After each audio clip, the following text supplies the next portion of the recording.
Morning, folks. I'm Dave Canterbury with Self-Reliance Outfitters in the Pathfinder School, and I'm back down here at the Pathfinder Outdoor Classroom after 15 days of being gone in Italy. And what we were doing in Italy was we were teaching a class one weekend of Italy. We taught a basic survival class, a Pathfinder basic class in Italy.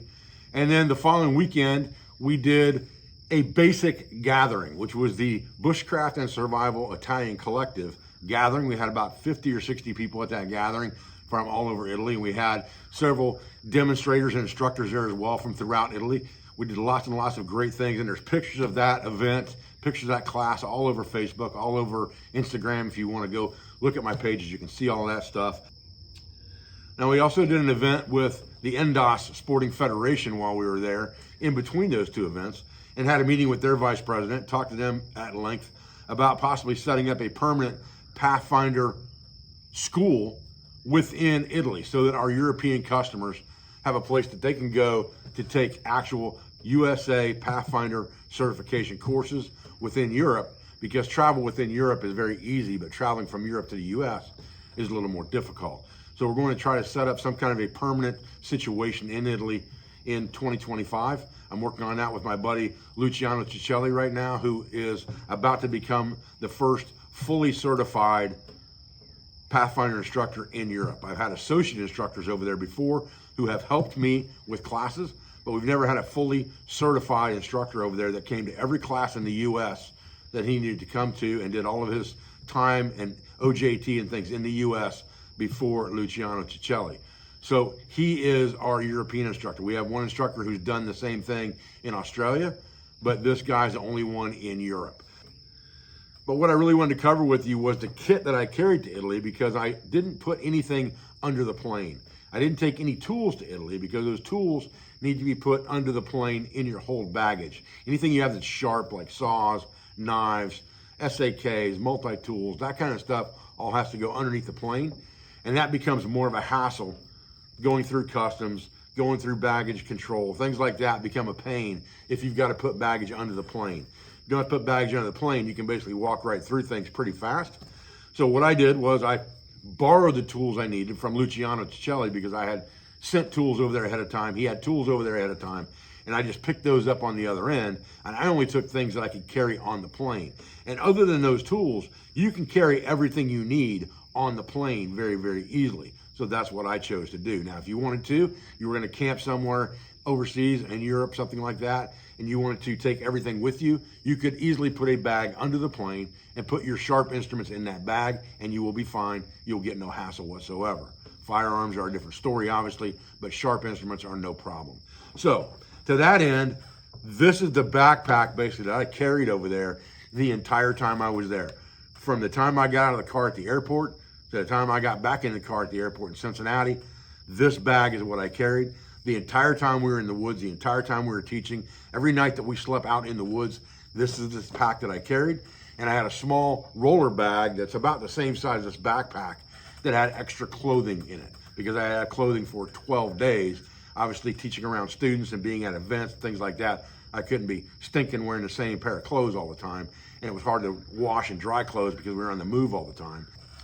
So obviously everything I carried was quick dry and lightweight, because I didn't want that bag to weigh very much, because it was going in the overhead compartment of the airplane with my backpack. So I had ex officio underwear, ultralight pants, darn tough socks, the same shirts that I wear here at the Pathfinder School that are ultralight, like a fishing style shirt, and a few t-shirts. That was it. Pretty much everything else was in this backpack that I lived out of for the time I was in Italy, other than changing in and out spare clothing. So one of the things I've begun doing is I have started to meld kind of an ultralight mentality with a durability and usability mentality to build a kit that doesn't weigh a whole lot but covers all the bases and does very, very well. And to do that, obviously with Pathfinder mentality, most of your kit has to be multifunctional in some way, shape, or form to enable you to do that. And I've got this kit set up now to where the only thing I would have to add to this kit to go from hammock to ground is some type of sleep pad. And there's plenty of room in this backpack left over to add that if I needed to, or it could be attached to the outside. We'll talk about that as we go, but it's set up for hammock camping now, and that's all I did while I was in Italy these last 15 days, was I hammock camped with this kit. So let's go through it. I'm not gonna talk about the pack first. First thing I'm gonna do is I've got, obviously this Pathfinder Scout pack is the pack that we use, and it has a nice zipper pouch here at the top that you can put things in the lid of the pack. So we'll talk real quick about the exterior first. The Grail system is what I took over there. I did not take a stainless steel water bottle over there again for weight. I just took the stainless steel cup and the Grail GeoPress, and then I stuck a plastic water bottle in the side pocket of the other side to use in the airport and things like that. And then I also used that thing while I was on the trail while I was there, because I had the ability, if I needed to disinfect water. The top pocket of this thing, I had my headlight kit, which includes my battery, my Pathfinder Scout headlamp, and the cordage for that battery, a notebook, and a pen. So it's a very small condensed kit. I'm gonna show that to you right now. Okay, so I've got this small heavy-duty Dyneema pouch, and I've started to use this Dyneema a lot for peripheral pouches. We'll talk about that in a few minutes. I've got a multifunctional cable here that will charge several things depending on what the connection is. I've got an Anker battery right here that's small enough to fit inside the pouch easily.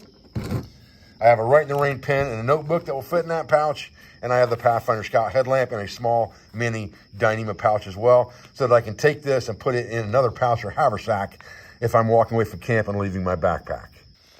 So when it's all said and done, it all fits in that pouch. 9 ounces is what the total weight of that is, okay, for all of that. That gives me a lot of versatility in that small pouch. Right in the top of my backpack, I can get to it very easily. I've got a couple of quick snack bars in there as well that are just easy to eat on the fly and grab them out of that pack, whether it's on an airplane or whether it's on the trail. I have 6-foot utility cordage on there with my T-bar on it that's custom made to be a pot hanger or a bail hook for my water bottles, things like that. It works very, very well. Hang my pack, things like that. All of those utility things we use cordage for. I stick that in the top, and then I have my compass as well, my compass pouch. Never put this compass under the plane if you can possibly help it, because you're almost guaranteed to have a bubble in it on the other end, because the bottom chamber of the airplane or that whole baggage area is not pressurized. All right, so that takes care of the top pocket of the pack and my water bottle situation. Okay, we talked about that already. This is another one of those heavy-duty Dyneema bags. We just started carrying this one on our website not very long ago, but I've been testing this one for about 6 or 7 months. And this is my food bag. This is the totality of food that I took with me for the trail. I've got a trash bag in there, several Pathfinder meals, a couple more energy bars, some snacks of different kinds that are all high energy, high protein, things like that for the trail. And really easy to compress that bag into the top of this backpack so that it's on the top. When I pull it out, everything else I need is below that, but this comes out in one system for my food. It also has my eating spoon in there, eating spork in there, whichever I choose to carry. And in the US, I would also carry my stove and my fuel in that bag as well. Obviously, you can't do that overseas because compressed fuel can't go in the plane either, but you can get that on the other end. So you can still carry the stove, you just can't carry the fuel. But the fuel's easy enough to get on the other end if you prearrange it like I did. Okay, so the rest of the external components of the pack. I have my net that I put on this pack, and it's got a cord lock on it here. And all I did was I took my Wooby jacket, I folded it entirely into the hood. I've shown this on videos several times because I use this for a pillow in my hammock at night. But folding it up into the hood keeps it neat and gathered up. It's easy just to shove it down inside that net now, just like this, and cord lock everything down so that it's self-contained inside there, just like this. And then run the cord lock down, and we're good to go.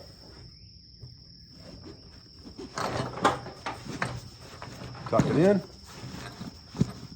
cinch it down. And it's nice and self-contained on there if I need it on the trail. And I just tuck the excess string in somewhere underneath the jacket in the net, just like this, so it doesn't get hung up on anything while I'm walking down the trail. Bottom pocket. On this pack for this trip, I have a poncho. folded up without the bag. Inside, just a brown poncho. Porcupine quill I picked up on the trail in Italy. Porcupines are native to Italy, and these were on one of the trails where porcupine had gotten in a fight with something probably, and there was a bunch of these on the trail. I picked them up. Anyway, stuck them in the bottom of my bag so I wouldn't forget they were there, and I forgot they were there. All right, there's that. Now, on the outside, on the other side, I've got a rat tourniquet, paste beads, and my whistle. My Garmin InReach. I carried this on the plane. I carried this on my pack the entire time. Nobody said a word about it. Same thing with the rat tourniquet, same thing with the paste beads. All of this stuff was just like this on the airplane, on the trail. Nothing changed, okay? Nothing about this pack really changed from the airport to the trail. And that's what I love about it, okay? Now we'll go through the contents of the pack, because other than the food bag at the top, once you take that out and you got all the space in here, everything else is pretty self-contained in here into a dry bag. The only thing that's not in the dry bag on the top up here is a Dyneema haversack, okay? This is that same heavy-duty material that's rolled up really small. That's a haversack that I can carry away from camp for collecting materials, or just carry a water bottle away from camp and a few necessities. If I'm just walking away for a few minutes or something like that, I've got that. And this thing rolls up to nothing and weighs nothing. I mean, it is very, very simple thing to roll up and stick in the pack. And I just shove that in the back of my pack on the top, right behind the dry bag, and it's there when I need it. Okay, I also have a mesh bag here that had some hydration tabs in it, a spare Hydro Pack water bladder, and 6 feet of cordage. And again, this was just backup water. If I needed it, I could throw some hydration tab into and suck it down along the way. I could refill it from my grill if I needed to carry extra water, and then some hydration tabs just in case I got overheated down there, over there I should say. But very, very small to carry, right? And then the rest of this inside here is actually clothing and shelter. So I have one Dyneema bag here that's got clothing in it, spare pair of socks, spare pair of underwear, spare pair of shorts, sleeping cap. There's also a buff in here, and that's about it, right? So you got one spare change of almost everything in here, plus a pair of shorts for around camp, okay? Then, this is my Dyneema tarp for my hammock. You've seen this in videos past. Hammock gear hammock with bug net. You've seen that in videos past. And the only thing below that is a Swagman roll and a Jaxer Butter under quilt that can also be used as outerwear. We've talked about that in videos past as well. I have an overnighter video that shows all of that stuff and how it's used together very easily. And I have found that that system of having that Jaxer Butter under quilt and having that Swagman roll gives you a ton of versatility to be able to use that stuff to get a good night's sleep, number one, but also to be able to use it around camp in the mornings and in the evenings, things like that, for outerwear if you need it. But they both compress very, very easily. Nothing's in bags. Everything is just shoved in and compressed to the bottom of the bag, just like this, which leaves plenty of room for everything else.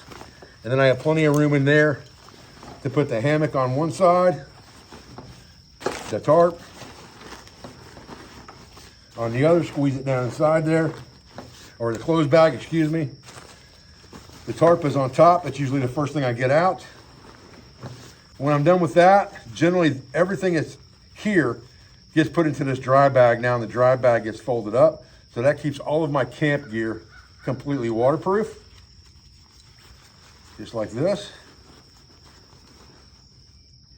And then anything else goes on top of that. And you can see I've got all of this room left in this pack to be able to put more stuff. So then I just shove that spare bladder in there, my shemagh and my gloves, and the food bag goes on top of everything. And I'm ready to rock and roll. And I've got plenty of room in that pack. Okay guys, that was just a quick kind of what's in my pack or pack dump from my trip to Italy. I thought it was interesting, and I found really that other than the tools that I borrowed, the sharps that I borrowed when I got there, which really was only an SAK, to be flat honest with you, in my pocket, there was nothing I wanted for that I didn't have in this pack, and really nothing extra in that pack that I didn't use in some way, shape, or form while I was in country. So that tells me that that's a pretty perfect build out, because there's nothing I didn't have and nothing I brought that I didn't use, other than the tourniquet, and you hope you never use that, or the inReach, and you hope you never use that. Those two things are your kind of emergency backup. Everything else in this pack got used in some way, shape, or form. And I think it is about the perfect loadout. And it doesn't matter whether it's in this pack or whether it's in the camouflage version of this pack. I think this pack is definitely the perfect size and the perfect system as far as the large bucket, the top pack, or the top pouch, excuse me, and the one pouch on the outside. It's about the perfect system for carrying stuff into the woods, and you know, I'm really, really happy with it. So I wanted to go over it with you guys today, because this trip to Italy for 15 days was a true test of this equipment and its carryability, again, both in urban environments as well as out in the bush. So I thought it worked out really well, and I want to share that with you guys today. I hope I didn't bore you with some of the details of my trip to Italy. There's a lot more information about things going on in Italy on Facebook and Instagram. If you're interested, you can check it out. You can also follow Luciano Ciccelli, and he's going to have information more about upcoming classes in Italy and things like that. In 2025, there will be several classes and another gathering in Italy as well. So if you live in Europe and you want to come to a Pathfinder class, that's going to be the way to do it for you, more on the cheap than flying over the pond. I appreciate your views. I appreciate your support. I thank you for everything you do for our school, for our family, for our business, for all of our sponsors, instructors, affiliates, and friends. And I'll be back with another video as soon as I can, guys. Thanks.